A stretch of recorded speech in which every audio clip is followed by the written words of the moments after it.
A impressionante incompetência do exército russo levou a uma derrota humilhante e à perda de um grande território perante ao exército ucraniano. Foi necessário apenas uma mentira bem elaborada para que as forças armadas da Ucrânia conseguissem libertar a maior parte da região de Kharkiv em questão de dias, algo que levou meses para os russos capturarem no início da invasão. Embora o fornecimento de armas pela OTAN, combinado com a forte determinação dos ucranianos em lutar, certamente tenha contribuído para esse enorme sucesso, foi também a impressionante incompetência do exército russo que levou a essa derrota humilhante, ironicamente celebrada com fogos de artifício em Moscou.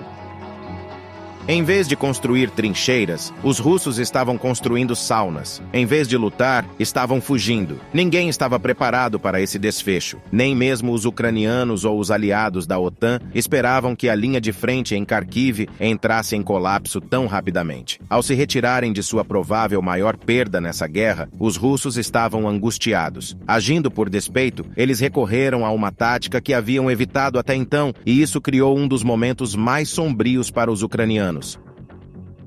Durante meses, autoridades ucranianas vinham falando sobre a libertação da região sul ocupada, que fica na margem oeste do rio Dnipro. A estratégia era simples. Destruir as únicas 3 pontes que cruzam o rio Dnipro prenderia cerca de 20.000 soldados russos na margem oeste. Assim que os ucranianos receberam um número suficiente de sistemas de artilharia americanos HIMARS, eles começaram a destruir as pontes. O que, aliás, não é uma tarefa fácil. Cada vez que os russos tentavam consertar as pontes, os HIMARS as atingiam novamente. Eventualmente, os russos desistiram. Eles começaram a construir pontes flutuantes e usar barcaças para transferir equipamentos pelo rio. É claro que os ucranianos também passaram a mirar nas barcaças, já que os foguetes HIMARS têm uma precisão de cerca de 1,82 metros. Além de destruir a única rota russa, os ucranianos continuaram a exercer pressão constantemente, localizando e destruindo depósitos de munição russos, centros de comando, controle e posições de frente por toda a região. Atualmente, estima-se que as forças russas só consigam transferir até 20% dos suprimentos necessários para a margem oeste do rio Dnipro, em comparação ao que conseguiam antes da destruição das pontes. Todo esse caos deixou os russos muito preocupados. É crucial para eles manterem domínio sobre a margem oeste do rio Dnipro, pois ela serve como uma importante rota para qualquer futura ofensiva em direção ao oeste. Em 29 de agosto de 2022, os ucranianos iniciaram sua campanha de recaptura de seus territórios perdidos no sul. Conforme os combates se intensificavam por cerca de uma semana, os russos não queriam correr nenhum risco e começaram a enviar reforço para o oeste do rio Dnipro. Isso incluía as forças aerotransportadas de elite conhecidas como VDV. É claro que isso significava que, ao reforçarem o lado oeste do rio Dnipro, outras áreas ficaram enfraquecidas, incluindo as linhas de frente na região de Kharkiv. Lembre-se de que reposicionar as forças de um exército não é uma tarefa fácil. Isso pode levar dias. As unidades precisam se preparar primeiro, percorrer centenas de quilômetros, atravessar o rio e se reposicionar. Em uma jogada engenhosa, os ucranianos conseguiram atrair as forças russas mais móveis e capazes para uma armadilha, porque uma vez que os reforços russos atravessassem o rio Dnipro para o outro lado, eles nunca seriam capazes de voltar e se reposicionar a tempo em Kharkiv, onde os ucranianos estavam planejando um golpe devastador. O fato é que os russos sabiam que algo estava se preparando perto de Kharkiv. Durante semanas anteriores, informações sobre grandes concentrações militares ucranianas perto de Kharkiv foram divulgadas, até mesmo por canais russos do Telegram e blogueiros militares como Igor Strelkov. Mas por algum motivo, nada foi feito para se preparar para uma possível contra-ofensiva ucraniana perto de Kharkiv. Se algo foi feito, foi exatamente o contrário. Veja bem, além das tropas enviadas para fortalecer a defesa da margem oeste do rio Dnipro, algumas das tropas e equipamentos russos mais capazes dos territórios ocupados de Kharkiv e Izum foram enviados para participar do exercício militar Vostok 2022, que durou uma semana e começou no início de setembro no extremo oriente da Rússia e no Mar do Japão.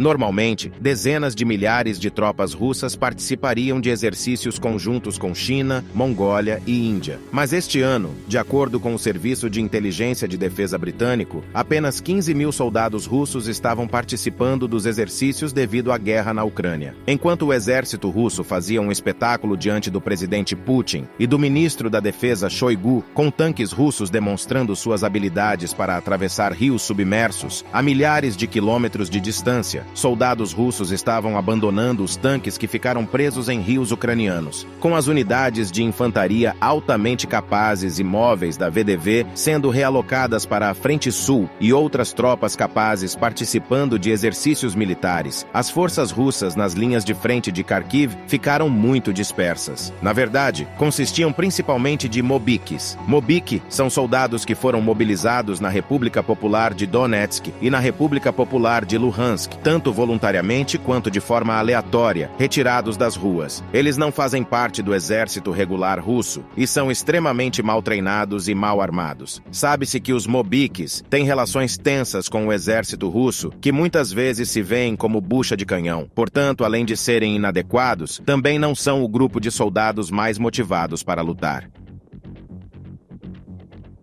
O primeiro passo da estratégia ucraniana estava concluída. Ao atraírem os russos para o sul, a região de Kharkiv estava desprotegida, enfraquecida e pronta para ser invadida e retomada pelo exército ucraniano. De repente, em 6 de setembro de 2022, os canais russos do Telegram começaram a explodir com mensagens como "Balaklia está no inferno" e que os ucranianos haviam assumido o controle de Verbivka, a noroeste de Balaklia. Os ucranianos estavam invadindo a região de Kharkiv e tomando o controle das principais cidades com resistência russa. Mas a mídia e os oficiais ucranianos ainda estavam bastante calados sobre tudo isso, embora todos soubessem que algo estava acontecendo. O que as forças ucranianas estavam tentando fazer era cercar Izum da mesma forma que a Alemanha nazista fez em 1942. A chave era avançar rapidamente e causar pânico entre os soldados russos, em vez de atacar cidades como Balaklia, o que diminuiria drasticamente a velocidade das forças ucranianas.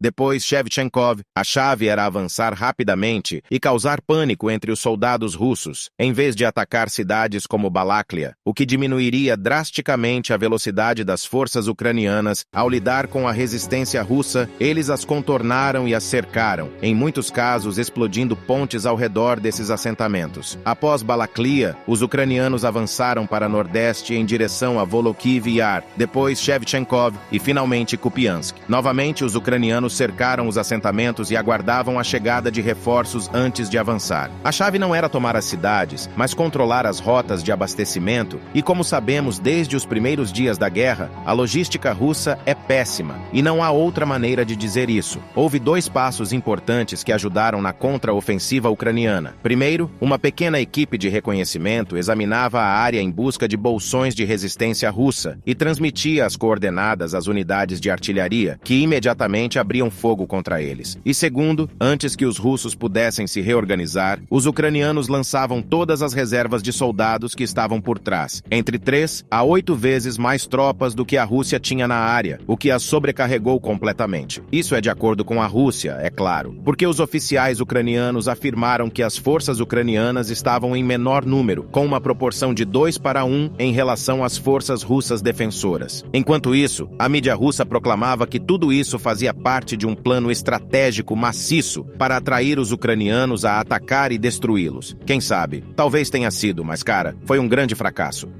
O próximo movimento foram as forças mecanizadas altamente móveis ucranianas se espalharem ao sul de Kupiansk e assumirem o controle de 2 áreas-chave, Tsenkov e Horokhovavka. A captura dessas aldeias permitiu que as forças ucranianas bloqueassem 2 rotas de abastecimento importantes para Izum, que ficou com apenas uma rota de abastecimento restante através de Oskil, embora a ponte em Oskil já estivesse sob constante fogo de artilharia ucraniana. O cerco a Izum era iminente. Izum Izum em si era uma fortaleza altamente fortificada com grandes estoques de munição, artilharia e equipamentos de comando e controle russo. Milhares de soldados russos estavam estacionados na cidade, incluindo o 1º Regimento de Tanques da Guarda Russa. Pela manhã de 9 de setembro, ficou claro que os ucranianos haviam vencido em Kupiansk e não havia um plano estratégico para contra-atacar e destruir as forças ucranianas. O pânico se instalou em toda a hierarquia militar russa. E você sabe que isso é verdade quando a mídia russa estava transmitindo que não havia pânico. As reservas russas chegaram a Kupiansk tão rapidamente quanto foram destruídas, pois foram lançadas na luta sem muito planejamento estratégico. Foi relatado que pelo menos parte das forças russas já estacionadas em Kupiansk se recusaram a defender a cidade e simplesmente fugiram. Enquanto isso, as forças russas em Izum estavam em grave perigo, restava apenas uma rota de abastecimento pela cidade de Oskil. Se Izum fosse cercada, seria um golpe devastador para a Rússia. À medida que as forças armadas ucranianas avançavam em direção a Izum, Oskil e Lumen pelo sul, os russos tomaram a decisão de recuar. Houve fogos de artifício quando as forças russas recuaram de Izum, mas não foram apenas esses fogos de artifício. Ao mesmo tempo, o presidente Putin estava em Moscou inaugurando uma nova roda gigante durante as celebrações anuais do Dia da Cidade de Moscou. Mas vamos ser realistas. Cancelar os fogos de artifício em Moscou teria sido uma admissão de derrota. Afinal, os russos levaram um mês para capturar Izum e os ucranianos a retomaram em 3 dias. Como resultado da contraofensiva, a Rússia retirou suas forças de quase toda a região de Kharkiv, devido ao colapso inesperado de toda a linha de frente de Kharkiv. Os ucranianos conseguiram libertar cidades e vilarejos na região, alguns com luta e outros sem. Na maioria dos lugares como Izum e Vovchansk, os russos simplesmente partiram. Os russos perderam 2.850 soldados e 590 equipamentos, com mais de 200 veículos militares capturados. Isso se soma para os milhares de soldados russos que foram capturados. Apesar das pesadas perdas, o 1º Regimento de Tanques da Guarda Russa estacionado em Izum conseguiu escapar do cerco. Isso ocorreu em parte porque os ucranianos focaram principalmente na cidade de Kupiansk ao norte e não transferiram as forças necessárias para destruir as tropas russas que deixavam Izum a tempo. Outra razão foi que as forças ucranianas ao sul de Izum não conseguiram romper a linha de frente. Atualmente existem 2 versões para as razões por trás da derrota do exército russo no leste da Ucrânia: traição ou incompetência. Alguns dizem que alguém em postos altos nas fileiras militares russas decidiu não fazer nada de propósito porque sabiam que os ucranianos estavam reunindo uma grande força perto de Kharkiv. E quando digo que não fizeram nada, quero dizer que tudo o que tinham que fazer era transferir parte do 1º Regimento de Tanques da Guarda de Izum para Balaklia para se defender contra o contra-ataque. Embora realisticamente essa transferência não fosse suficiente para deter as forças ucranianas, teria ganhado tempo para os russos até a chegada de reforços. Argumenta-se que ao não usar o 1º Regimento de Tanques da Guarda no combate ao contra-ataque, os russos perderam uma área inteira de território ocupado. Então, o que os russos fizeram após essa derrota massiva? Eles lançaram mais de 100 milhões de dólares em forma de 12 mísseis em 3 usinas de energia diferentes no leste da Ucrânia, causando um enorme apagão que afetou metade do país. Pela manhã, a energia foi restabelecida em algumas regiões, e algumas horas depois os russos atacaram novamente a infraestrutura elétrica-chave, causando mais apagões. Os canais de Telegram russos explodiram com mensagens como "Finalmente" e "Continuem assim". O infame Igor Strelkov, responsável entre outros crimes por derrubar o voo MH17 da Malaysia Airlines, que levou a óbito todas as 298 pessoas a bordo. Ele respondeu dizendo que os russos deveriam ter atacado a infraestrutura civil ucraniana desde o 1º dia e que deveriam fazê-lo diariamente a partir de agora. Quem sabe, talvez eles o façam. Autoridades ucranianas relatam que a Rússia parou de enviar novas unidades para a Ucrânia desde a retirada da região de Kharkiv. Segundo relatos, as unidades na Rússia estão se recusando a participar da guerra por 3 principais motivos. Eles não confiam em seus comandantes, têm um grande número de baixas e não entendem a direção que a guerra está tomando. Provavelmente esta foi a maior vitória ucraniana nesta guerra até o momento, ainda maior do que quando as forças russas fugiram de Kiev, porque naquela ocasião ainda era uma iniciativa russa. O presidente Putin decidiu realocar suas tropas para lutar em outro lugar, mas desta vez as forças ucranianas tomaram a iniciativa, forçando os russos a recuar. Parece que o exército russo atingiu o seu ponto mais baixo. Eles estão desmoralizados cansados, mal equipados, exaustos. A pergunta é, neste momento, há algum caminho real para a vitória da Rússia? Se você gostou desse vídeo, peço que clique no botão de gostei, se inscreva no canal para apoiar nosso trabalho e deixe sua opinião nos comentários. E se você deseja saber como a Rússia perdeu mais de 100 mil soldados na maior batalha do conflito, clique no vídeo que está aparecendo em sua tela. Espero te ver lá. Até mais e um abraço.